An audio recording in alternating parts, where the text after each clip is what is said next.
I'm just going to come out and say what you want to hear from me. Wilds is nothing short of a 9 out of 10 video game. It's not perfect, I'll say. In fact, I have a good amount of grievances about the game, but none of them are big enough to genuinely detract from my enjoyment of the game, which is a lot of enjoyment. With the 6th generation of Monster Hunter now in our hands, there's a lot of exciting things happening in Wilds. Story is not something that people really focus on when it comes to Monster Hunter, and a lot of the time it's exactly what's blocking people from playing the, quote, rest of the game. That kind of remains true in this game, where a majority of the time you spend will happen after the story is all said and done, but that's just how the structure of Monster Hunter rolls, really.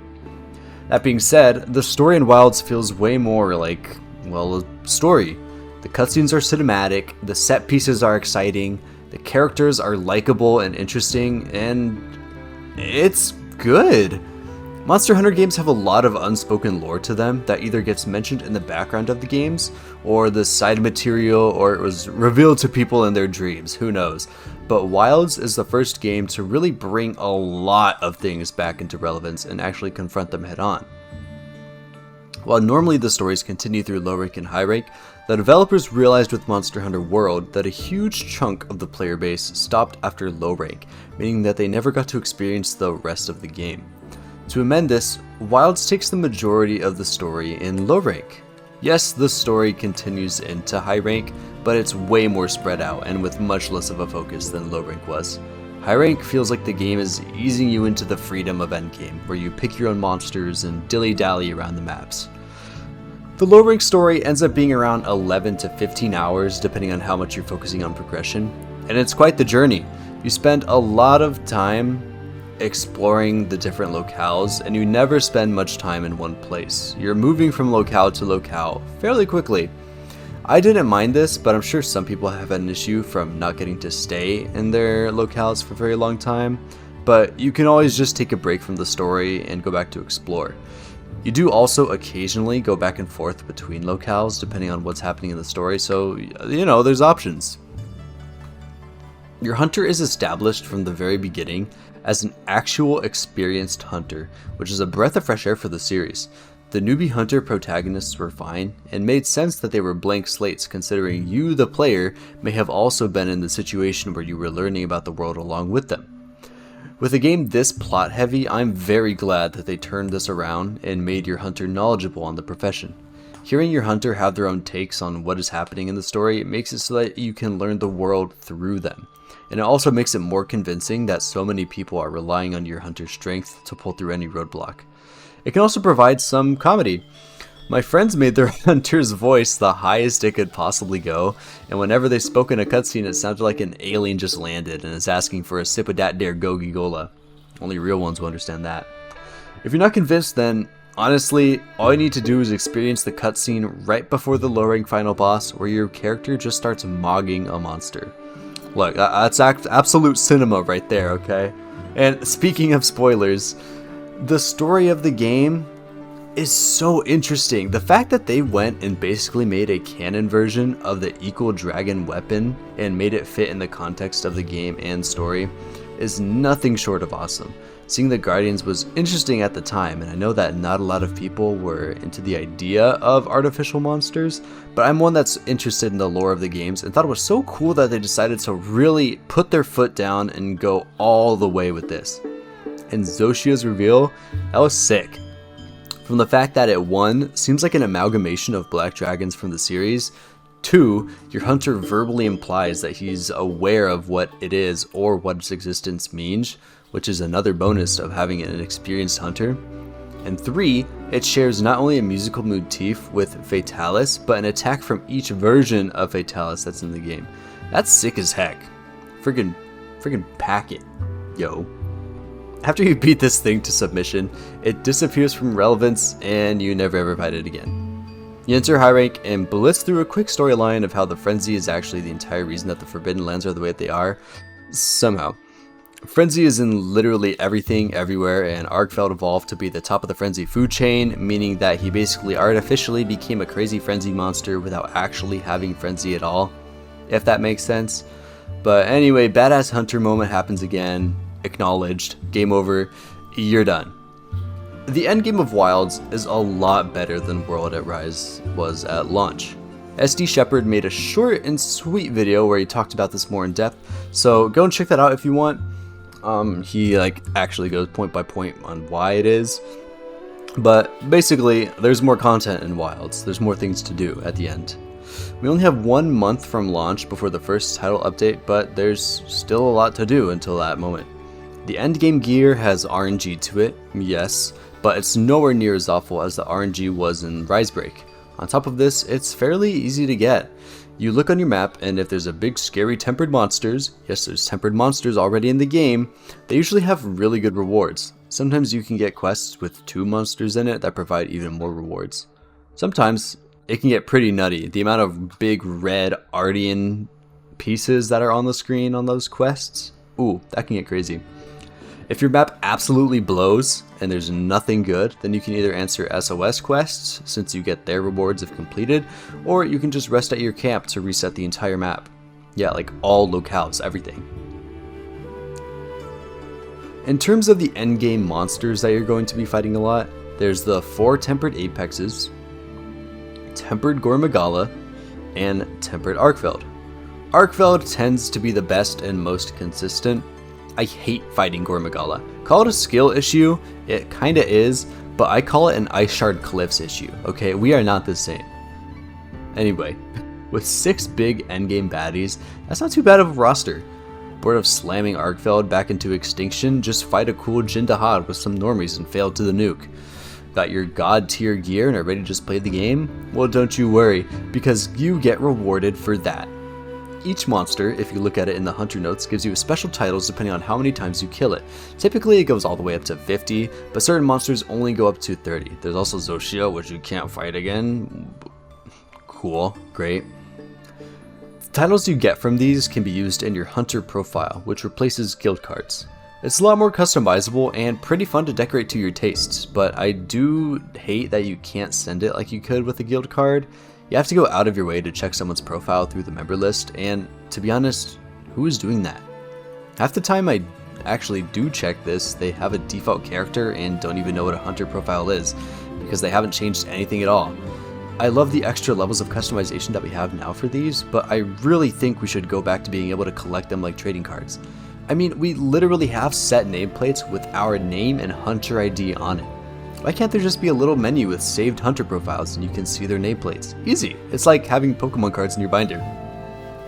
There is a photo mode in the game, and it's okay, but every time I take a picture and look at it in the album, it's like 240p for some reason, but that just might be my PC issue.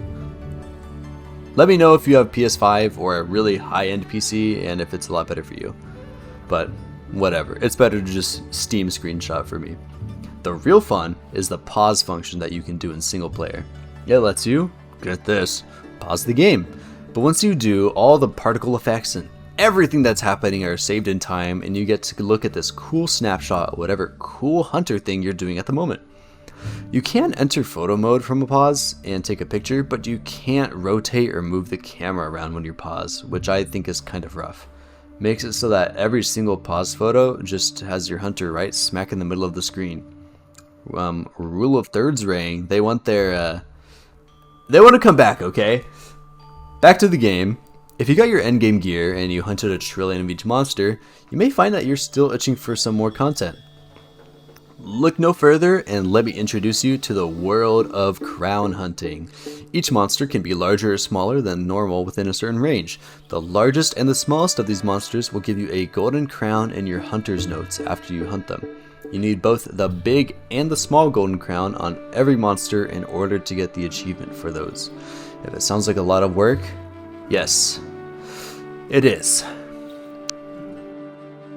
On at the end because I forgot to even talk about this, but this has been a worry for the community for a long time, the difficulty of the game. I will say, my initial thoughts going into it were that everybody complaining about the difficulty was somebody, I mean, they were the ones with review copies. They've played the game more than I have been, like, in my degree, like, in college getting my degree for. that was my impression, that they've been veterans of the series. They've played for thousands of hours. It's gonna be easier than an average Joe Schmo.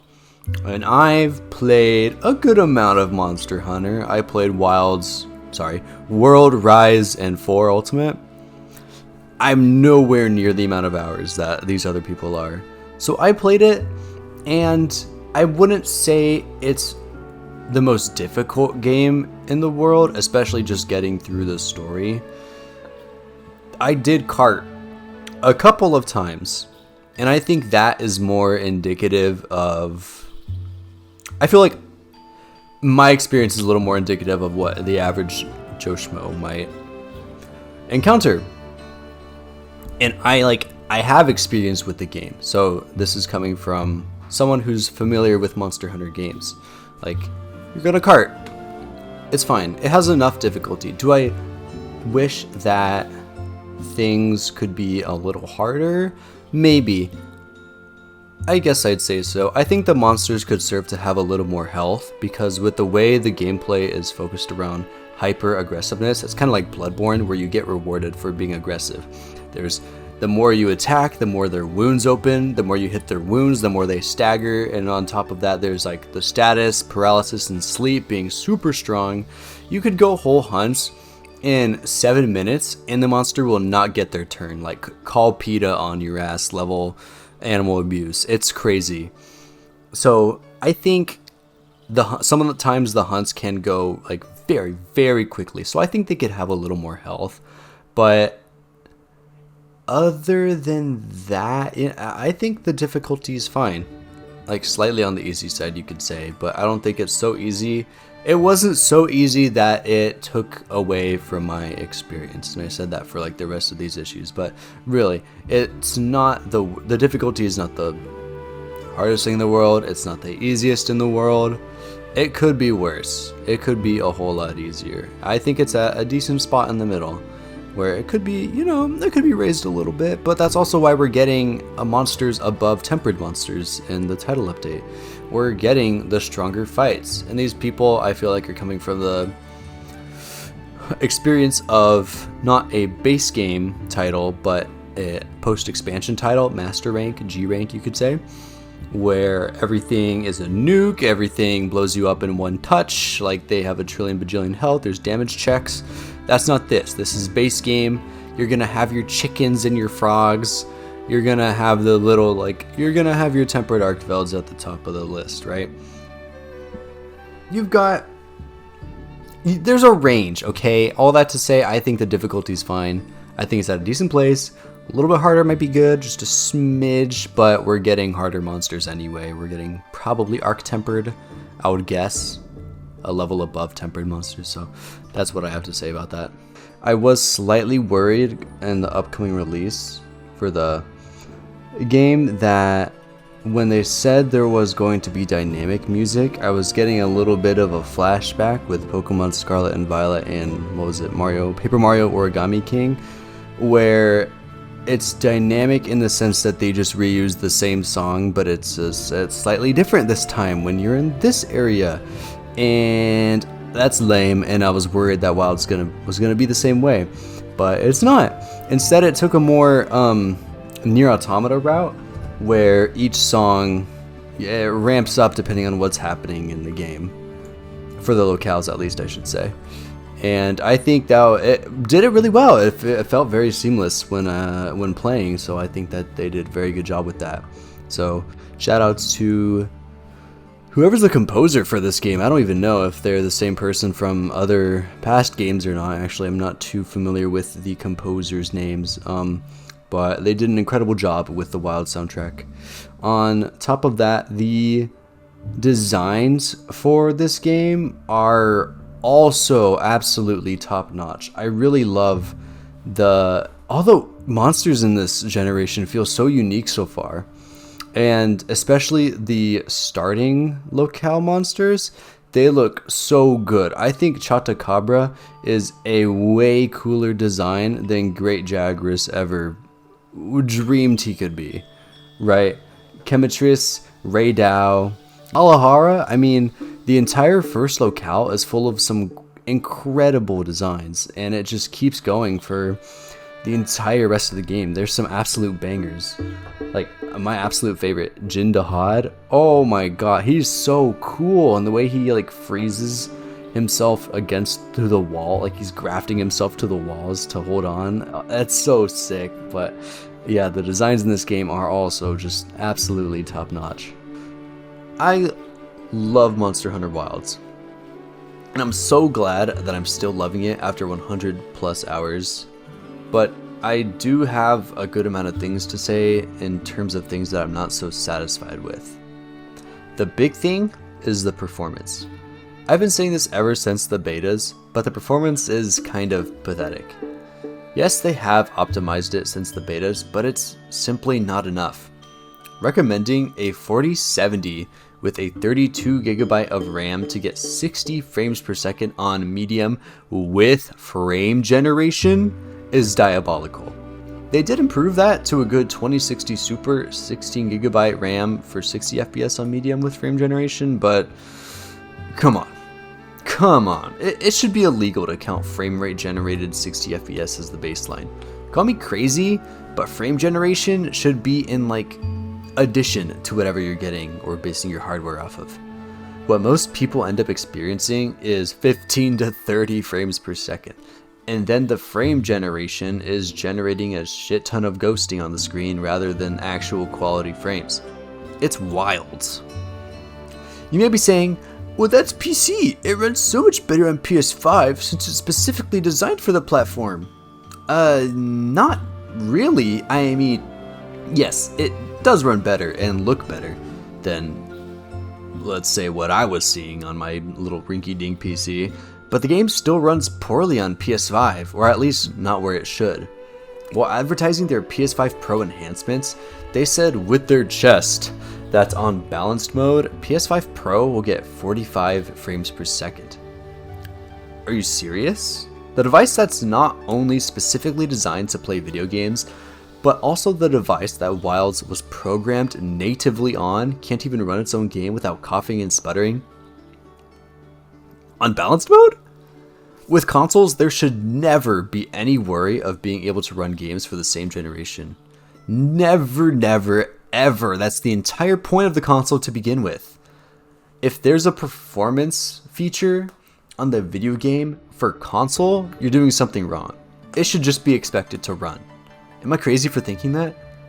I truly hope that Wilds continues to work on the optimization for this game throughout title updates. But actually, we're 2 updates in, and there's no sign of any further optimization. Instead, they're taking out something that wasn't even a bug, but just an exploitation of the game that was used as a material farm. There's also no mention of fixing the skills that are busted, which reminds me, a good chunk of the skills that would be very important in the late game are just straight up not working at the moment.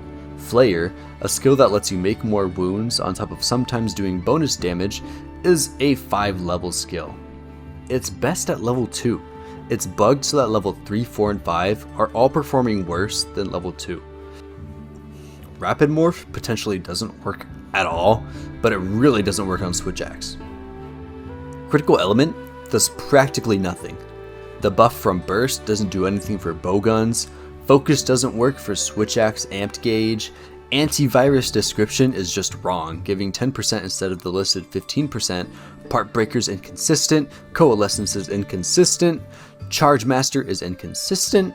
These are all skills that should be super helpful, but they're just busted, and not in the good way, and there's no signs of a fix appearing for them anytime soon. Meanwhile, that farm I mentioned only got discovered a few days ago, and there's already a fix coming for that. Okay? Fix the game! Releasing a AAA game in this state is really unfortunate, and I think game studios are going to get away with less in the near future, but at least Wilds is actually fun. Even with these big issues, it's still a fun experience. It just, sometimes I can't help but feel like it's a big beta test rather than the full game. Anyway, Sacred's pathfinding sucks. A lot. Mine is always running into walls and getting stuck in loops where he just goes up and down the stairs. I think he's just as confused with the map as I am. The game is also supposedly labeled as open world, but it's really not. I actually couldn't find official statements claiming it to be open world, but every single article ever is labeling it as so. So maybe that's a bit of a press issue more than an actual issue with Capcom. Wilds is technically an open world in the sense that you can, quote, seamlessly walk from the start of the game to the end of the game without any loading screens, but nobody's doing that. All of the passages between locales is a tight, laggy corridor because it's loading the entire next locale. You know in God of War when you're shimmying between a wall and it's absolutely to hide that they're loading the next part of the game? Yeah, it's like that, but you can tell it's loading.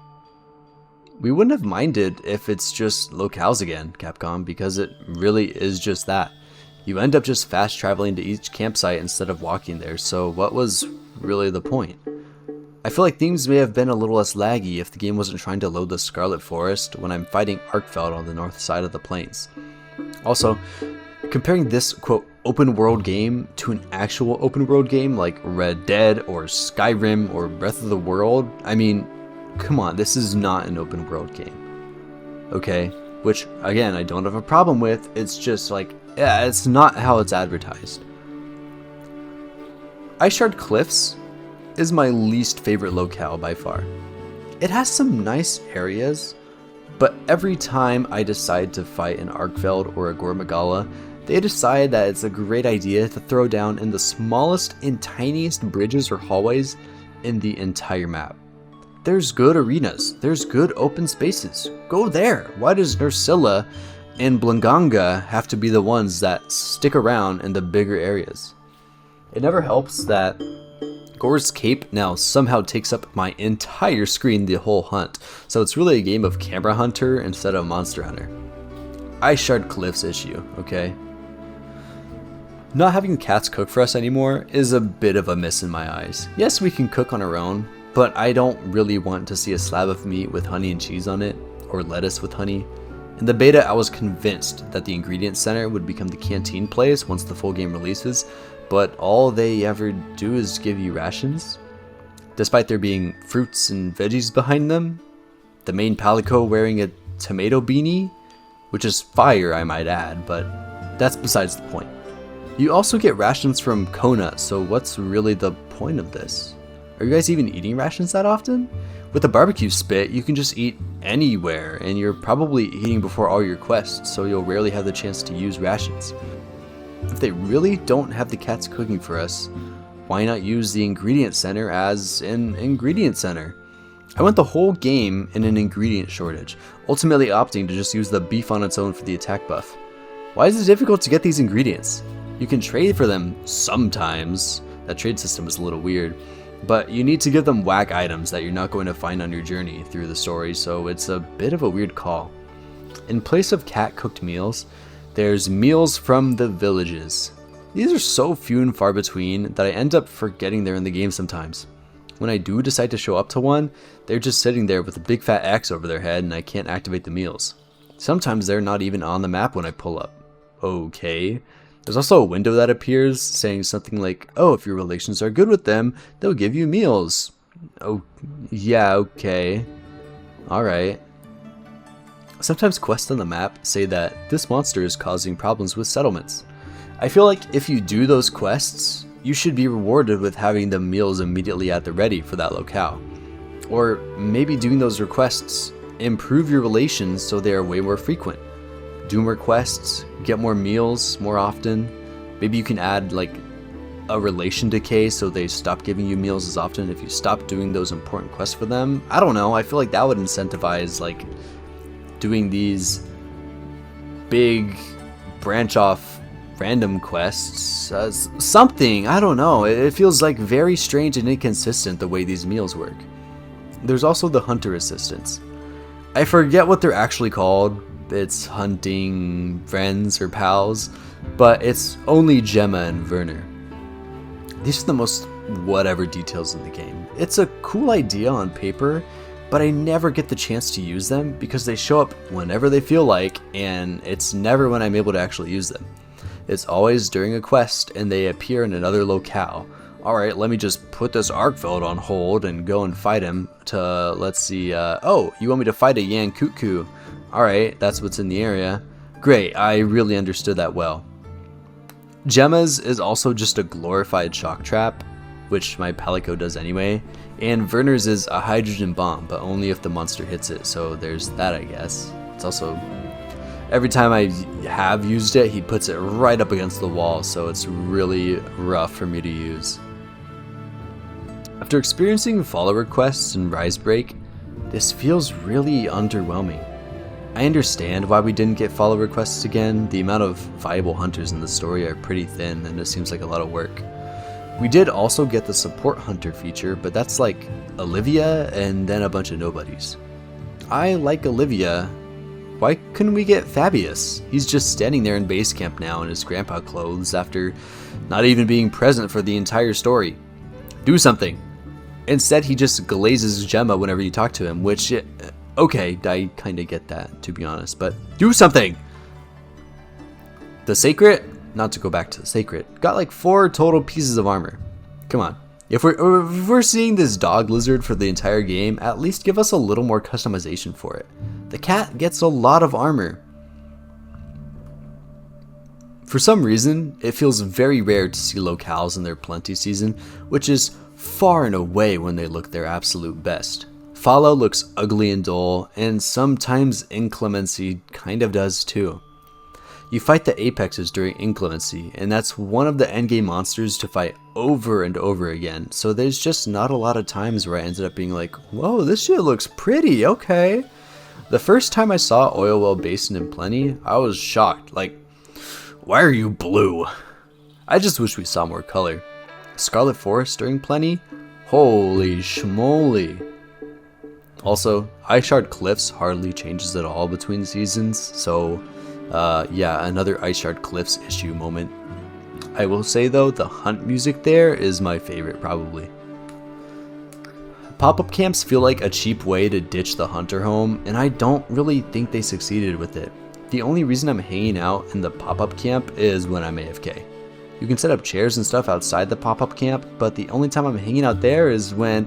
actually, I've never hung out there. Why would I do that? I'm always on a hunt. Especially since monsters can look on it and breathe on it and it collapses for 8 minutes. Okay, can we add defenses to this thing or something? Like Bloons Tower defenses thing? How many of you guys are actually hanging out at a pop-up camp and not the base camp where everything is? Lobbies in multiplayer feel like I'm playing Scarlet and Violet again. You know what I'm talking about? Joining someone's lobby through friends list never ever works. It's always error EW310 something, you know what I'm talking about. Squad lobby works all the time for some reason, which is nice I guess, but then there's also link party, which can happen across lobbies, and then you get notified for when you put up a quest, which is nice, but you can just join lobby quests and link party quests from Alma anyway. Or even the pop-up tent as well. Link parties are nice, but it kinda doesn't really matter after a certain point. Then there's also environment links, which let you and others be in the same world running around. It's a pretty cool idea, right? Well, unless you walk from locale to locale, in which it cancels the entire thing. Oh, okay, so this isn't open world. Alright, it's pretty scuffed. Joining SOS lobbies is crazy work when everything either errors or ends up being full despite the quest saying otherwise. Or maybe the quest has been going on for 40 minutes on a Chatacabra and then errors anyway. It's all scuffed. Basically there's just a lot of errors and little issues when it comes to the multiplayer network. Also frequent disconnecting. I don't know. Another thing about the squad, I was watching a Rurikon stream where he tried to open up a squad for all of the streamers, or the viewers that were watching it, and the second it went over the listed amount, I don't know if it was 50 or 100, he got a notification saying that due to the massive amount of players in the squad, this squad has to disband, and it just deleted it. Okay. What? Was that really necessary? Why did they need to delete that? If there's a squad with 50 out of 50 players, could some dude just try and join it anyway, and it pops like a balloon and just disbands the entire thing? Why would that be an option? Another point is layered weapons. Anyway, like I mentioned earlier, some of these issues are more pressing than others, and some aren't even real issues, arguably, but issues that I had during my experience with the game. Despite all of this, I love this game enough to get over 100 hours in the game and 100% it on Steam with my dinky little computer. I'm still playing it, it's fun. Title Update 1 is on the way, and I'm still finding ways to turn it on every day and have a blast. The game has issues, and I'm not going to deny that. In fact, I don't think anyone should ignore these issues so that they can be addressed. I can only imagine how incredible this game is going to be after all its updates and title updates, but we still have a long way to go until then, and a lot of updates and patches. Hopefully. If we can let Capcom know the problems us hunters are facing, they'll listen. Hopefully. The game is already a heaping success with 8 million copies sold. They know we love this game inside and out. Hopefully. With all that being said, Generation 6 of Monster Hunter is going to be wild. If you made it all the way to the end of this video, thank you for watching and listening to my ramblings about the game. I am loving it, loving it, and I hope you are too. I hope you're having a blast. Hopefully my whining at the end didn't turn you away from it if you were interested. Truly, it's worth the money for the sheer amount of hours you're going to put in, but I digress. I'm probably playing the game as we speak and have some more video ideas for you all currently. I just wanted to make sure I got that 100% before I made a video on Wilds, because I was fixated on that. Anyway, thank you again for watching. Please subscribe and like the video if you please. It really helps me out and gets me some more views, and that'd be awesome. Also, you can hit the bell and it goes ding ding, and then you get notifications on when I next upload a video. Thank you one more time for watching up to this point, and I hope you have a great day.